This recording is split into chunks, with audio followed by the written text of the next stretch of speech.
Hello दोस्तों, स्वागत है आपका हमारे YouTube चैनल पर। आज हम आपके लिए लेके आए हैं HP TET medical, non medical और आर्ट्स के लिए एक डेमो लेक्चर जो कि हिस्ट्री सब्जेक्ट का रहेगा। और ये किस लिए है, हम अपना एक कोर्स शुरू करने जा रहे हैं। 14 मार्च से ये कोर्स शुरू हो रहा है जो कि हिमाचल प्रदेश टेट से संबंधित है, जिसमें कि टेट की 4 स्ट्रीम्स की कोचिंग जो हम आपके लिए उपलब्ध करवाएंगे। मेडिकल, नॉन मेडिकल, आर्ट्स और जेबीटी, इन 4 स्ट्रीम्स के लिए हम ये कोर्स जो है, ऑनलाइन कोर्स जो है वो लॉन्च कर रहे हैं। तो देखो, ज़्यादा से ज़्यादा लोग जो हैं वो इसको ज्वाइन करें। और ये वाला लेक्चर जो है हिस्ट्री का लेक्चर रहेगा डेमो क्लास के रूप में, ताकि आप देख सकें कि हम अपने कोर्स में किस तरह से आपको पढ़ाएंगे। अधिक जानकारी के लिए आप इन नंबरों पर संपर्क कर सकते हैं। ऑलराइट, चलिए शुरू करते हैं हमारी आज की लेक्चर। तो देखो, आज हम बात कर रहे हैं जैन धर्म की। जैन धर्म बहुत ही इम्पोर्टेंट टॉपिक हो जाता है, सभी स्ट्रीम के लिए बहुत ही इम्पोर्टेंट रहेगा, क्योंकि यहाँ से जैन धर्म या बौद्ध धर्म से एक क्वेश्चन आपके एग्जाम में देखने को ज़रूर मिलता है। तो आज हम बात करेंगे जैन धर्म की, जैन रिलीजन। ऑल राइट, ठीक है, इतनी बात। अब देखो, बात शुरू होती है कि ये जैन धर्म जो है वो इसका उदय कब हुआ। ऑल राइट, तो नाम आता है हमारे पास महावीर स्वामी जी का। महावीर स्वामी, उन्होंने जैन धर्म की जो है वो स्थापना करी थी। उन्होंने उसके बाद ही जैन धर्म जो है वो विख्यात हुआ था या प्रसिद्ध हुआ था। अब थोड़ा देख लेते हैं महावीर स्वामी के बारे में। देखो, महावीर स्वामी जो थे वो 24वें तीर्थंकर थे अपने जैन धर्म के। तीर्थंकर का मतलब साधु संत, आप समझ सकते हो। तो एक संत थे महावीर स्वामी, कौन से नंबर के? 24वें नंबर के तीर्थंकर थे महावीर स्वामी। और इनको ही हम क्या बोलते हैं? ये जैन धर्म के संस्थापक हैं। जैन धर्म के क्या हैं? संस्थापक हैं। Okay, all right. अब बात कर लेते हैं कि कब। तो देखो, इनका जन्म जो है वो हो जाता है 540 ईसा पूर्व। ठीक है, 540 ईसा पूर्व में इनका जन्म हो जाता है, और वहीं से फिर जैन धर्म की नींव जो है वो होती है। तो इनका बर्थ आप ध्यान रखिएगा, 540 BC, 540 BC। ऑल राइट, अब इनके थोड़े जो इनका एक पर्सनल जो लाइफ थी उसके बारे में जान लेते हैं। देखो, सबसे पहले हम इनके चाइल्डहुड नेम के बारे में बात करेंगे। चाइल्डहुड नेम, इनका चाइल्डहुड नेम क्या था, यानी कि बचपन का नाम क्या था। तो इनको बचपन में क्या कह के बुलाते थे? वर्धमान। ठीक है, वर्धमान कहकर बुलाते थे। ऑल राइट, इतनी बात क्लियर हो गई। फिर इनके फादर साहब का क्या नाम था, इनके पिताजी का क्या नाम था, वो देख लेते हैं। तो इनके पिता का नाम था सिद्धार्थ। क्या नाम था? सिद्धार्थ था। क्वेश्चन एग्जाम में पूछ लिया जाता है कि what is the name of Mahavir Swami's father. तो ये आ गया सिद्धार्थ। ठीक है, अब माता के बारे में जान लेते हैं। मदर, माता जी का नाम क्या है? त्रिशला। त्रिशला, तो ये बात भी ध्यान रखनी है, क्या नाम है? त्रिशला। ठीक है जी, इतनी बात हो गई। फिर उसके बाद इनकी वाइफ भी होती है। तो उनकी वाइफ का नाम है, यानी कि पत्नी का नाम था यशोदा। क्या नाम था? यशोदा नाम था। तो देखो, यहां से क्वेश्चन बनने की संभावना बहुत ही अधिक है। ठीक है, तो ये हो गया उनका कुछ पर्सनल जीवन, जिसको हम बोलेंगे कि उनकी पर्सनल लाइफ के बारे में थोड़ी सी जानकारी, जहाँ पे इनका जन्म बहुत ही इम्पोर्टेंट है। अब आगे देखेंगे हम कि इनका जन्म कहाँ पे हुआ, लेकिन उससे पहले जैन धर्म का ये जो जैन है, इसका अर्थ हम जान लेते हैं कि ये जो जैन यहाँ पे लिखा गया है, इसका मतलब क्या हुआ? जैन। जैन जो शब्द है वह जिन नामक शब्द से निकला है, जिन। और जिन का मीनिंग क्या होता है, अर्थ क्या होता है? वो होता है विजेता। विजेता। तो जैन धर्म क्या दर्शाता है? जिसने अपनी इंद्रियों को जीत लिया, जिसने अपनी इंद्रियों को बस में कर लिया, वो क्या हो गया? वो जैन हो गया। ठीक है। और ये जिन जो है ये एक संस्कृत के शब्द है, संस्कृत का एक शब्द है, यहां से ही जैन वर्ड जो है वो लिया गया है। ठीक है, इतनी बात हो गई। ओके, अब देखो ये तीर्थंकर की हम बात कर लेते हैं। तो ये 24वें तीर्थंकर थे। अब क्वेश्चन पूछ लिया जाता है कि भाई साहब जैन धर्म के प्रथम तीर्थंकर कौन थे? तो हम बोलेंगे कि फर्स्ट तीर्थंकर ये भाई साहब कौन थे? तो इनका नाम था ऋषभदेव। ठीक है जी, ऋषभदेव इंपॉर्टेंट है, एग्जाम में क्वेश्चन ये पहले पूछा गया है। ऑलराइट, अब उसके बाद आ जाते हैं फिर से महावीर स्वामी के ऊपर। महावीर स्वामी का जन्म होता है कहाँ? सॉरी, ये कहाँ कब होता है? ये होता है 540 ईसा पूर्व में। अब क्वेश्चन आ जाता है कि जन्म स्थान कहाँ है, कहाँ पे इनका जन्म होता है? तो इनका जन्म होता है वैशाली के निकट एक गांव है जिसका नाम है कुंडल ग्राम। ठीक है जी, कुंडल ग्राम जो कि वैशाली के निकट है। अब ये वैशाली कहाँ पे है? वैशाली के निकट। अब वैशाली जो है वो कौन से स्टेट में आती है? ये वैशाली कहाँ पे? बिहार में है। ओके, तो ये बातें आपको ध्यान में होनी चाहिए। चलो जी, अब आगे आ जाते हैं। अब आ जाते हैं मेन बात पे। देखो 30 वर्ष की आयु में जब महावीर स्वामी की आयु कितनी थी? 30 वर्ष थी। तो उन्होंने घर त्याग कर दिया था। ठीक है जी, घर त्याग किया यानी कि घर छोड़ दिया। He left home in the search of किसकी? तपस्या करने के लिए और ज्ञान की प्राप्ति हम जिसको बोल सकते हैं। ही लेफ्ट होम, उन्होंने घर छोड़ दिया किसके लिए? और तपस्या करने के लिए निकल गए, तपस्या करने निकल गए। ठीक है जी, ओके। फिर उसके बाद उन्होंने 12 वर्ष तक तपस्या की। ठीक है जी, 12 वर्ष तक उन्होंने कठोर तपस्या की और 12 वर्ष की तपस्या करने के बाद उन्हें एक नदी है, उस नदी का नाम है रिजुपालिका।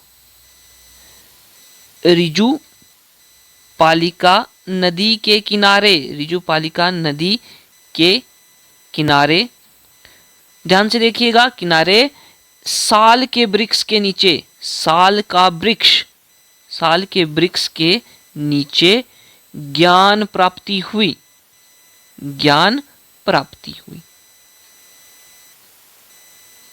ठीक है, तो देखो 12 वर्ष तक उन्होंने क्या किया? तपस्या की। तो 30 वर्ष की आयु में उन्होंने घर छोड़ दिया। 30 में प्लस 12 कर देंगे तो ये आ जाएगा 42। जब उनकी आयु 42 वर्ष थी तब उनको रिजुपालिका नदी या रिजुपालिका रिवर के किनारे साल के वृक्ष के नीचे, साल ट्री के नीचे ज्ञान की प्राप्ति हुई। और जैन धर्म की भाषा में ज्ञान को क्या बोलते हैं? कैवल्य, कैवल्य की प्राप्ति हुई। ठीक है, और ये जो नदी है रिजुपालिका, ये कौन से गांव के समीप है या कौन से गांव में बह रही थी जहां पर उनको ज्ञान की प्राप्ति हुई? तो वो भी आप यहां पे लिख सकते हैं, जिरंभिक, जिरंभिक नदी के गांव के समीप। ठीक है जी, जिरंभिक। ऑल राइट, अब उसके बाद आ जाते हैं। अब देखो ज्ञान की प्राप्ति हो गई, फिर इन्होंने अपने धर्म का प्रचार करना शुरू कर दिया। ठीक है, तो इन्होंने अपना पहला उपदेश दिया। पहला उपदेश यानी कि पहला संदेश आप बोल सकते हैं, यानी कि किसी को बताया। पहला उपदेश कहाँ पे दिया? राजगृह में। राजगृह वैशाली की राजधानी हुआ करती थी, राजगृह। ओके, पहला उपदेश, पहली teaching, first teaching. All right, इतनी बात क्लियर हो गई। उसके बाद इनका पहला जो शिष्य था, पहला शिष्य यानी कि इनका स्टूडेंट जिसको हम बोलेंगे फर्स्ट डिसाइपल, वो कौन था? वो था इनका दामाद, जिसका नाम था जामाली। ठीक है, ये क्वेश्चन भी पूछ लिया जाता है कि जो महावीर स्वामी थे, ठीक है, जिनको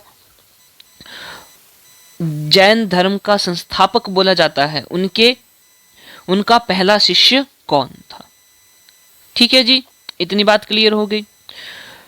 फिर देखो, अब इसके बाद बात आती है कि जब महावीर स्वामी थे, उनके समकालीन कौन कौन से राजा हुए? समकालीन, ठीक है जी। एक तो था हमारा बिंबिसार, ऑल राइट। उसके बाद है अजात शत्रु, ठीक है, ये हो गया। उद्यन भी हो गया, ठीक है। और एक था चंद प्रद्योत, तो ये बिंबिसार हो गया, बिंबिसारा, ठीक है जी। अजात शत्रु, ठीक है, उद्यन और चंद प्रद्योत, ये महावीर स्वामी के समकालीन थे। ठीक है जी, ओके।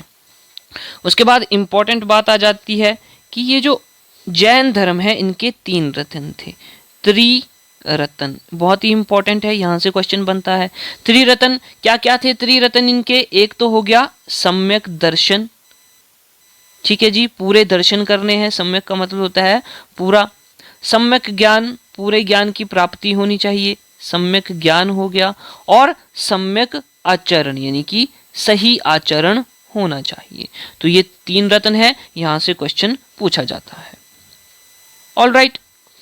और इस जैन धर्म के 5 महाव्रत भी थे। क्या थे? 5 महाव्रत। कौन कौन से थे आइए देख लेते हैं, ये भी इंपॉर्टेंट है। एक तो है अहिंसा, भाई साहब लड़ाई नहीं करनी है। सत्य, सत्य बोलना है। अस्तेय, अस्तेय का मतलब चोरी नहीं करनी है। और अपरिग्रह, यानी कि संपत्ति का अर्जन नहीं करना है, संपत्ति इकट्ठी नहीं करनी है कि हाँ जी बहुत सारी जमीन इकट्ठी कर ली, ठीक है। तो अपरिग्रह का मतलब हो गया कि संपत्ति का अर्जन नहीं करना है, इकट्ठा नहीं करना है। और एक लास्ट है ब्रह्मचर्य, ब्रह्मचर्य का पालन करना है। तो ये 5 महाव्रत हैं, ये भी पूछे जाते हैं, इंपॉर्टेंट बात बन जाती है। ऑल राइट, अब नेक्स्ट देखिएगा। नेक्स्ट बोला जाता है कि उन्होंने, अब देखो बौद्ध जैन संगतियां या जैन सभा, जिसको हम जैन काउंसिल्स भी बोलते हैं, वो भी होती हैं। उनके बारे में भी हम अभी देखेंगे, ठीक है। लेकिन अगर हम इनके जो ग्रंथ हैं उनको देखा जाए, जैन धर्म के जो ग्रंथ हैं उनको देखा जाए, तो उनमें क्या क्या आते हैं? तो इनके ग्रंथों को बोला जाता था आगम। ये क्वेश्चन भी एग्जाम में पूछा गया है कि जैन धर्म के ग्रंथों को क्या बोला जाता है? आगम बोला जाता है। आगम क्या होते हैं? जैन धर्म के ग्रंथ, ठीक है जी, ओके। अब कौन कौन से हैं देखो, इंपॉर्टेंट है। कल्प सूत्र है, कल्पासूत्रा हो गया, ठीक है। फिर उसके बाद अष्टांग योग, ये भी इंपॉर्टेंट बात है। अष्टांग योग ये भी इनका ग्रंथ है। ये जो कल्प सूत्र है ये किसके द्वारा लिखा गया है? ये लिखा गया था भद्रबाहु द्वारा रचित ये ग्रंथ है। और ये जितने भी जैन धर्म के ग्रंथ हैं इनको प्राकृतिक भाषा में लिखा गया था। कौन सी है ये? प्राकृत भाषा में लिखा गया था। तो ये इंपॉर्टेंट है, ये भी पूछा जाता है कि जैन धर्म के ग्रंथ कौन सी भाषा में लिखे गए थे। ठीक है जी, ये बातें आपको ध्यान में होनी चाहिए। चलो जी, अब आगे आ जाते हैं कि हमें कहां कहां से पता चलता है जैन धर्म के बारे में, या कहां कहां से इनके साक्ष्य मिले थे। ठीक है जी, तो देखिए सबसे पहले हम बात कर लेते हैं चंद्रगुप्त मौर्य।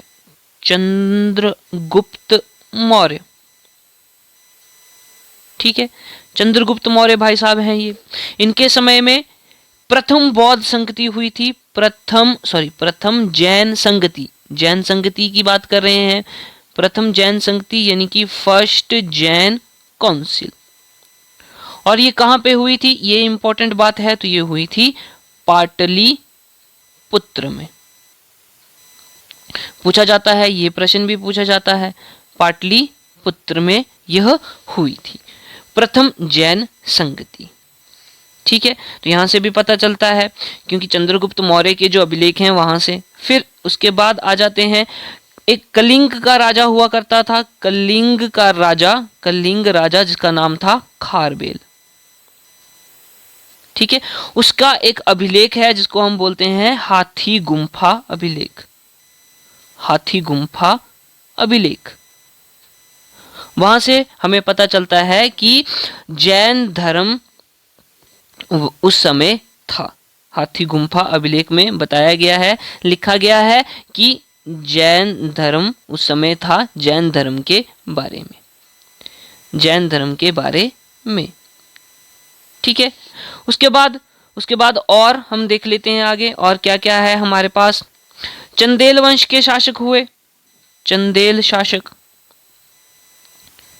ठीक है, इन्होंने क्या किया, खजुराहो में, तो आपने खजुराहो के बारे में सुना होगा, खजुराहो में जैन मंदिरों का निर्माण करवाया, जैन मंदिरों का निर्माण। ठीक है, इतनी बात। तो यहां से भी हमें पता लगता है कि उस समय क्या था, जैन धर्म जो था। ठीक है, उसके बाद दिलवाड़ा के तो बहुत ही फेमस हैं जैन मंदिर, दिलवाड़ा के जैन मंदिर, यहां से भी पता लगता है। और ये जो दिलवाड़ा के जैन मंदिर हैं, इनका निर्माण किसने करवाया, ये हमारे लिए इंपॉर्टेंट बात बन जाती है। तो इसका निर्माण करवाया था भीमदेव ने, भीमदेव प्रथम इनका नाम है। और ये कौन से वंश से है, ये है सोलंकी वंश, सोलंकी वंश से संबंधित है। ठीक है, फिर उसके बाद आगे हम बात कर लेते हैं कि महावीर स्वामी की मृत्यु हो जाती है। ठीक है जी, उनकी मृत्यु हो जाती है। तो मृत्यु के बाद यहाँ पे प्रथम बौद्ध संगति देखने को मिलती है, प्रथम जैन संगति या प्रथम जैन सभा, जिसको हमने फर्स्ट जैन काउंसिल भी बोला। ठीक है जी, कहाँ पे होती है ये, हमने देखा कि पाटलिपुत्र में होती है, पाटलिपुत्र में। और उस समय राजा कौन था, शासक कौन था, तो ये था चंद्रगुप्त मौर्य। कौन था, चंद्रगुप्त मौर्य। ऑल राइट, और ये कब होती है, तो ये चौथी शताब्दी में होती है, चौथी शताब्दी में। ठीक है, 4th सेंचुरी ईसा पूर्व या बीसी जिसको हम बोलेंगे। अब देखो, इसमें एक काम हुआ कि जैन धर्म जो है वो 2 भागों में विभाजित हो गया। किसमें, 2 भागों में विभाजित हो गया। कौन कौन से थे, एक बन गए श्वेतांबर, श्वेतांबर, और दूसरे बन गए दिगंबर, दिगंबर। अब इन दोनों में क्या क्या अंतर है वो देख लेते हैं। श्वेतांबर जो है वह सफेद वस्त्र पहनते हैं, श्वेत वस्त्र यानी कि सफेद, व्हाइट क्लोथ्स, श्वेत वस्त्र धारण करते थे, व्हाइट क्लोथ्स का यूज करते थे। ठीक है, और ये जो दिगंबर है यह बिना कपड़ों के रहते थे, विदाउट क्लोथ्स, मतलब तन को ढकने के लिए कपड़े का यूज नहीं करते थे, जितना जरूरी पार्ट्स हैं उनको ही ढकते थे, निर्वस्त्र जिनको हम बोल सकते हैं, निवस्त्र। ऑल राइट, फिर देखो ये जो हमारे पास श्वेतांबर है, इसके हेड कौन हुए हैं, ये इंपॉर्टेंट है, इसके प्रमुख कौन बने। ये जो श्वेतांबर है इसके प्रमुख बने थे स्थूलभद्र, स्थूलभद्र। और ये जो दिगंबर है इसके प्रमुख बने, इसके जो हेड बने वो कौन थे, वो थे भद्रबाहु। ठीक है, तो इतनी बात आपको पता होनी चाहिए, बहुत ही इंपॉर्टेंट यह बात है कि पहली जैन सभा में, संगति में, प्रथम जैन संगति में जो कि पाटलिपुत्र में हुई, उस समय राजा कौन था? चंद्रगुप्त मौर्य, 4वीं शताब्दी में हुई थी। तो जैन धर्म जो है वो दो भागों में विभाजित हो जाता है, एक श्वेतांबर और एक दिगंबर। श्वेतांबर यानी कि जो सफेद वस्त्र धारण करते थे उनको श्वेतांबर बोल दिया, और दिगंबर जो कि निर्वस्त्र रहते थे, बिना कपड़ों के रहते थे। श्वेतांबर का प्रमुख कौन था? ये तो स्थूलभद्र था, और दिगंबर का प्रमुख कौन था? भद्रबाहु था। ठीक है, इतनी बात होगी क्लियर। अब उसके बाद आ जाते हैं दूसरी जैन संगति, सेकंड जैनिज्म या जैन काउंसिल। ठीक है, ये कब होती है? ये समय दिया गया है 526 बीसी या 526 ईसा पूर्व, हम जिसको बोलेंगे। ठीक है जी, कहां पे हुई थी? ये बल्लभी में हुई थी, बल्लभी। ऑल राइट, तो ये बात भी आपको ध्यान में होनी चाहिए। ठीक है जी, फिर हमने ये तो बात पता कर ली कि इसके ग्रंथों को क्या बोला जाता है? आगम बोला जाता है। तो ये क्वेश्चन भी पूछा गया था पहले। फिर कल्पसूत्र की बात हमने कर ली कि भद्रबाहु द्वारा रचित एक महत्वपूर्ण जैन ग्रंथ है। ठीक है, अब तीर्थंकरों की बात कर लेते हैं, जो कि इंपॉर्टेंट है तीर्थंकर। देखो, ये जो लेक्चर है बहुत ही धीरे से मैं आपको बता रहा हूं, ठीक, धीरे से करवा रहा हूं ताकि अच्छे से समझ में आए। तीर्थंकर, तो पहले तीर्थंकर की बात करते हैं, तो वो कौन थे? ऋषभदेव। और इनका सिंबल क्या था? इनके सिंबल भी हुआ करते थे, इनका चिन्ह था वृषभ यानी कि बैल, ऋषभदेव। फिर उसके बाद बात करते हैं 22वें तीर्थंकर। ये कौन थे? 22वें तीर्थंकर थे अरिस्टोनोमी।